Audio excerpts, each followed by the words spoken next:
فيلم القاهرة 30 هو علامة من علامات السينما المصرية، بل هو بالفعل واحد من أفضل 100 فيلم في السينما المصرية. والفيلم إخراج صلاح أبو سيف وقصة نجيب محفوظ. ولما القائمين على جائزة نوبل اختاروا نجيب محفوظ دونا عن غيره عشان يدوله جائزة نوبل، كان في مواصفات كتيرة جدا وإنجازات كتير جدا عملها نجيب محفوظ.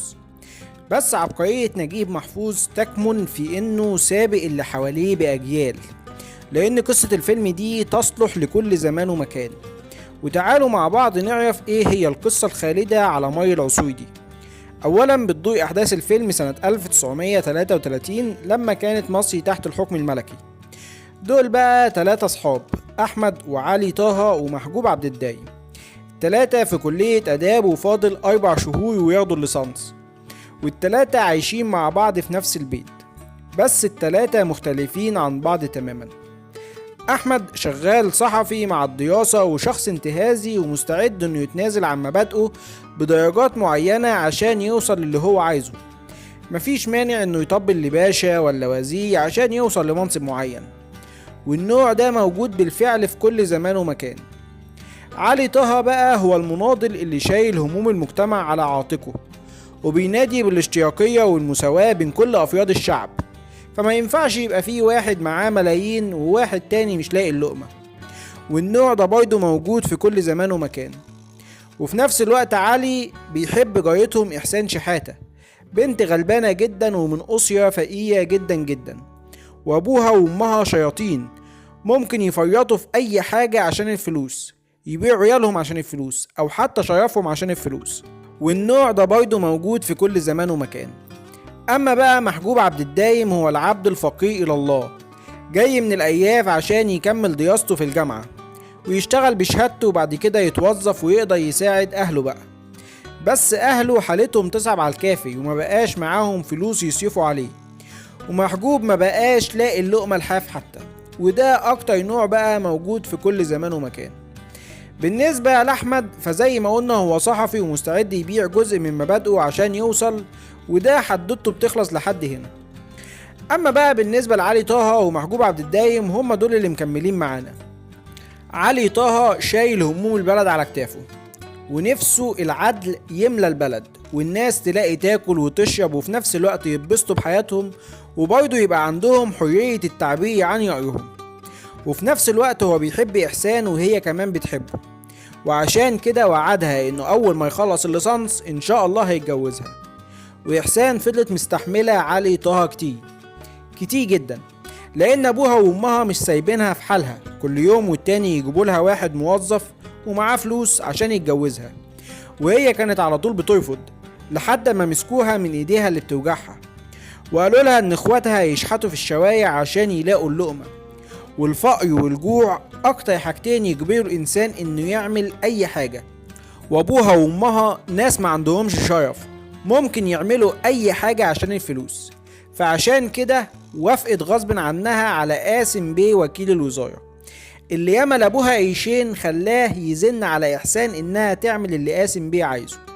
وبعد كده قاسم بيه زغلل عينين احسان بفلوسه وبالفساتين والمجوهرات اللي ما كانتش حتى تحلم بيها، ووقعت في شباكه. وهي في نفس الوقت ضحت بنفسها عشان تنقذ اخواتها، وكان لازم تسيب علي طه. محجوب عبد الدايم بقى شخص انتهازي واناني وزبالة بكل ما تحمله الكلمة من معنى، ومستعد يعمل اي حاجة عشان الفلوس، لانه ما بقاش طايق الفقر خلاص وجاب اخره. وعشان كده راح لواحد بلدياته اسمه سالم الإخشيدي وقعد يتحايل عليه يشوف له شغلانة، بس سالم كان على طول بيطنشه ويعامله بإهمال. لحد اما في يوم سالم قام بعتله الساعي بتاعه عشان عايزه في موضوع مهم، وقال له ابسط يا عم لقيت لك شغلانه وايه بمرتب ما تتخيلوش، ومش بس كده وفوق منها بيت بخدم وحشم وعروسه كمان فوق البيعه. والشغلانه انه هيبقى سكرتير قاسم بيه، بس لازم عشان يشتغل في الوظيفه دي يتجوز عشيقة قاسم بيه. وبدون اي تفكير وافق محجوب عبد الدايم، ولما راح عشان يشوف العروسة لقاها احسان جارتهم المصون، وابوها وامها موجودين كمان ساعة كتب الكتاب. واحلى لقطة في الفيلم بقى ساعة كتب الكتاب القيوم بتبقى فوق راس محجوب عبد الدايم بالظبط. طيب احسان كانت ضعيفة ومجبرة على هذا الاختيار. ايه اللي ممكن يجبر واحد زي محجوب ده على حاجة زي كده؟ يبيع عرضه وشرفه عشان شوية فلوس ووظيفة ومنصب؟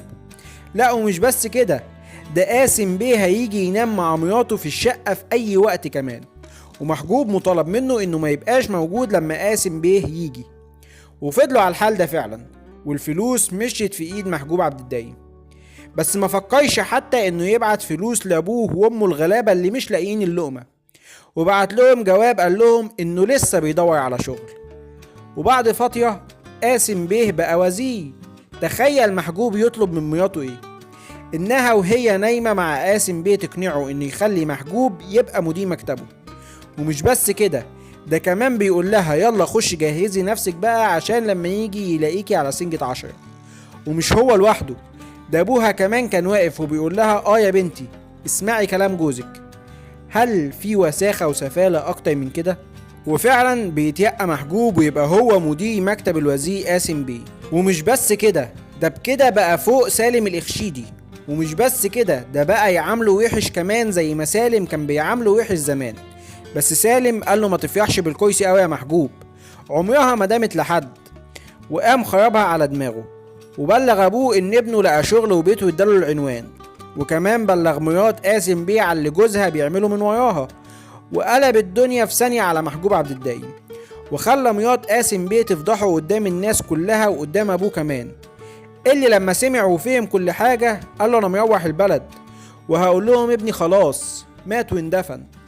ومحجوب بعد ده كله دخل قال لي احسان ما تخافيش يا احسان، قاسم بيه هيهديها وهنفضل احنا زي ما احنا في مجتمع وسخ والوساخة والسفالة هي اللي بتمشي فيه وبس. على الناحية التانية بقى علي طه كمل في نضاله وكون جماعة سيئة وبقى يعمل منشورات يحيض الناس على الملك والحكم، ويخليهم يفوقوا ويطالبوا بالحرية والكرامة. حتى بعد ما البوليس خدوا واداله العلقة التمام علي ما استسلمش، والبوليس كان عايز يخلص عليه كمان، بس برضه علي ما استسلمش وفضل يوزع في منشورات ان لابد من يوم موعود والبلد دي ينصلح حالها. وبيخلص الفيلم على كده. فلو عجبك الفيديو ما تنساش تعمل لايك وشير وسبسكرايب وتدعمني كومنت عشان اكمل، ولو ما عجبكش الفيديو ما تنساش تعمل ديسلايك وشير وسبسكرايب برضه بس احبطني كومنت عشان ابطل.